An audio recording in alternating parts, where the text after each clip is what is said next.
Bible के अनुसार संसार में कितने प्रकार के मनुष्य होते हैं?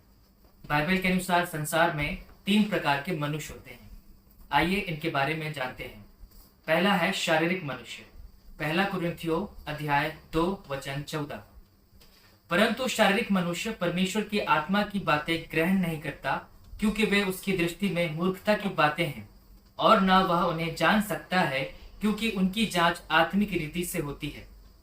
शारीरिक मनुष्य परमेश्वर की आध्यात्मिक बातों को समझ नहीं सकता है, क्योंकि आत्मा की बातों को समझने के लिए आत्मा की अगुवाई अनिवार्य होती है, जो शारीरिक मनुष्य के पास नहीं होता है। आइए शारीरिक मनुष्य को चित्र द्वारा समझते हैं। तो ये शारीरिक मनुष्य का जीवन का चित्र है।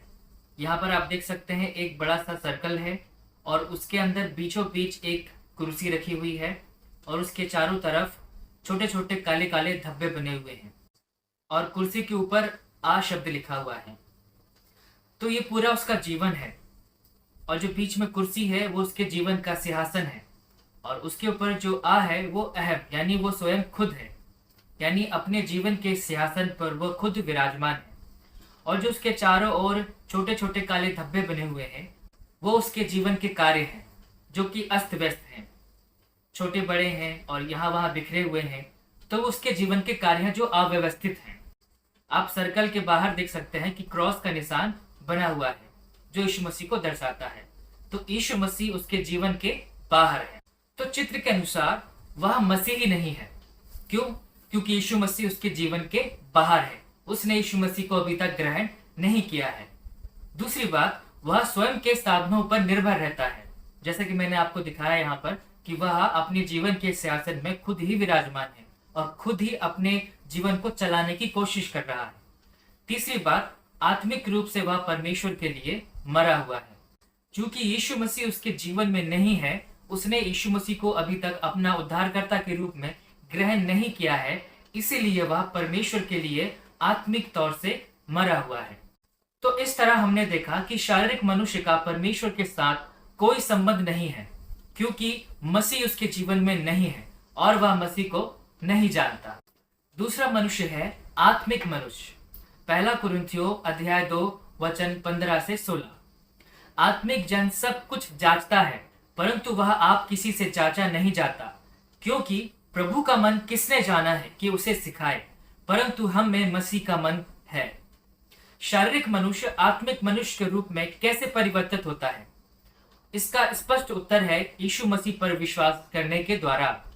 इफिसियों 2:8 में लिखा है, क्योंकि विश्वास के द्वारा अनुग्रह ही से तुम्हारा उद्धार हुआ है, और यह तुम्हारी ओर से नहीं वरन परमेश्वर का दान है।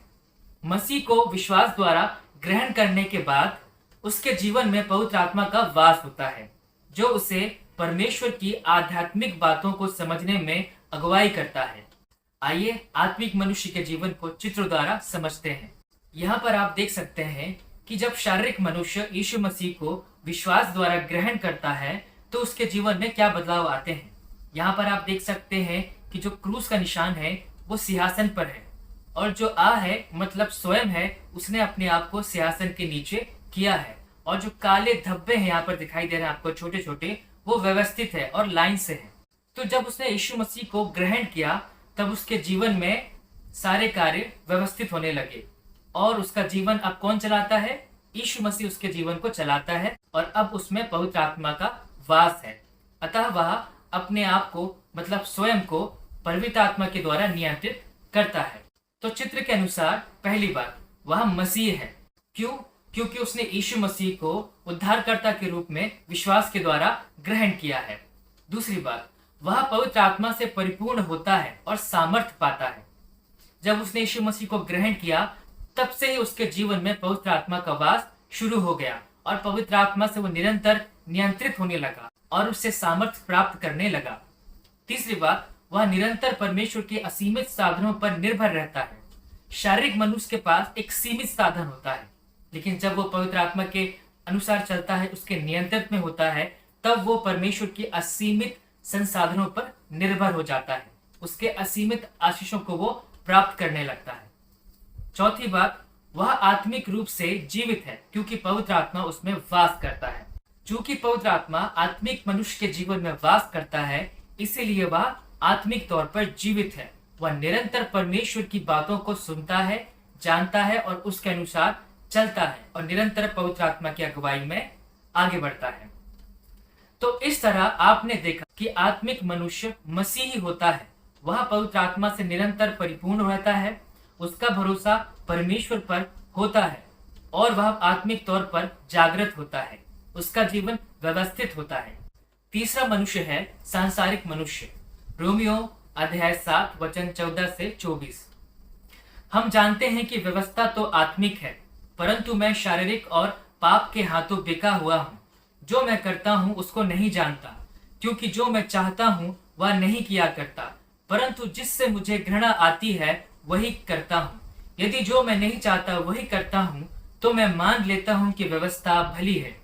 तो ऐसी दशा में उसका करने वाला मैं नहीं, वरन पाप है जो मुझ में बसा हुआ है।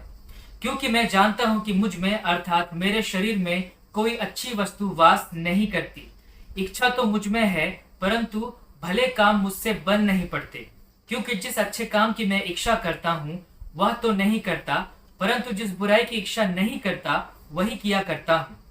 अतः यदि मैं वही करता हूँ जिसकी इच्छा नहीं करता, तो उसका करने वाला मैं न रहा, परंतु पाप जो मुझ में बसा हुआ है। इस प्रकार मैं यह व्यवस्था पाता हूँ कि जब भलाई करने की इच्छा करता हूँ तो बुराई मेरे पास आती है। क्योंकि मैं भीतरी मनुष्यत्व से तो परमेश्वर की व्यवस्था से बहुत प्रसन्न रहता हूँ, परंतु मुझे अपने अंगों में दूसरे प्रकार की व्यवस्था दिखाई पड़ती है, जो मेरी बुद्धि के व्यवस्था से लड़ती है और मुझे पाप की व्यवस्था के बंधन में डालती है, जो मेरे अंगों में है। मैं कैसा अभागा मनुष्य हूँ, मुझे इस मृत्यु के देह से कौन छुड़ाएगा। सांसारिक मनुष्य कौन है? जो व्यक्ति यीशु को विश्वास द्वारा ग्रहण करके आत्मिक मनुष्य बनता है, लेकिन पापी स्वभाव होने के कारण वह पाप करता है और परमेश्वर से क्षमा मांगता है। कुछ दिन तक वह आत्मिक मनुष्य की तरह जीवन जीता है, लेकिन फिर किसी पाप में गिर जाता है। ऐसे व्यक्ति को सांसारिक मनुष्य कहा जाता है। इस तरह उसका जीवन उतार चढ़ाव का जीवन होता है। ये वचन सांसारिक मनुष्य के जीवन में चल रहे आत्मिक युद्ध को दर्शाता है। वह भला कार्य करना चाहता है, लेकिन पाप की गुलामी की वजह से वह भला कार्य नहीं कर पाता। इसलिए वचन कहता है, ऐसा मनुष्य आत्मिक जीवन जीना चाहता है, लेकिन वह ऐसा जीवन जी नहीं पाता है, क्योंकि पाप की दास्ता में दबा हुआ होता है। आइए सांसारिक मनुष्य के जीवन को चित्र द्वारा समझते हैं। तो ये सांसारिक मनुष्य के जीवन का चित्र है। आप यहाँ पर देख सकते हैं, सर्कल है, बीच में सिंहासन है और छोटे छोटे काले काले धब्बे हैं, और यहाँ पर यीशु मसीह उसके जीवन के अंदर है और जो सिंहासन पे विराजमान है। तो सिंहासन पे विराजमान का मतलब है कि उसने स्वयं को सिंहासन पर विराजमान कर दिया है, और यीशु मसीह जीवन के सिंहासन के नीचे है। यीशु मसीह को उसने जीवन के सिंहासन से उतार दिया है और खुद अपने जीवन को नियंत्रण कर रहा है। और आप देख सकते हैं जो काले छोटे छोटे धब्बे हैं वो अस्त व्यस्त है, कोई छोटा है कोई बड़ा है और यहाँ वहां है। तो ये उसके जीवन के कार्य हैं जो अस्त व्यस्त है। ये पूरा शारीरिक मनुष्य की तरह इसका जीवन बन चुका है। तो इसके जीवन में यीशु मसीह भी है और पाप का स्वभाव भी है। ये दोनों जीवन जीने की कोशिश करता है। तो चित्र के अनुसार वह एक मसीही है, लेकिन वह अपनी सामर्थ्य के द्वारा जीवित रहने का प्रयास करता है। वह एक मसीह है, वो यीशु मसीह को जानता है, यीशु मसीह उसके जीवन में है, लेकिन वो यीशु मसीह के द्वारा जीवन को नहीं जीता है, वो अपनी सामर्थ्य जीवन को जीता है। दूसरी बात, वह सांसारिक है और अहम द्वारा नियंत्रित है। वह संसार के प्रति, संसार के भोग विलास के वस्तुओं के प्रति क्या है, वो आकर्षित है और खुद अपने जीवन को नियंत्रित करता है।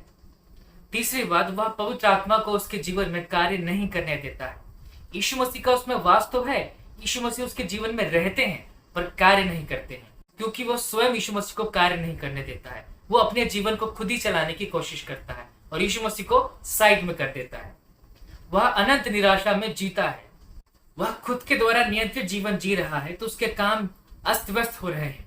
वो अपने जीवन में सही से कोई भी काम ढंग से नहीं कर पाता है और किसी काम में वो सफल भी नहीं हो पाता है। तो अंततः वह क्या करता है, निराशा का जीवन जीता है, बहुत डिप्रेशन में वो चला जाता है। पांचवी बात, वह प्रायः यह अनुभव नहीं करता कि वह उतार चढ़ाव के जीवन में है।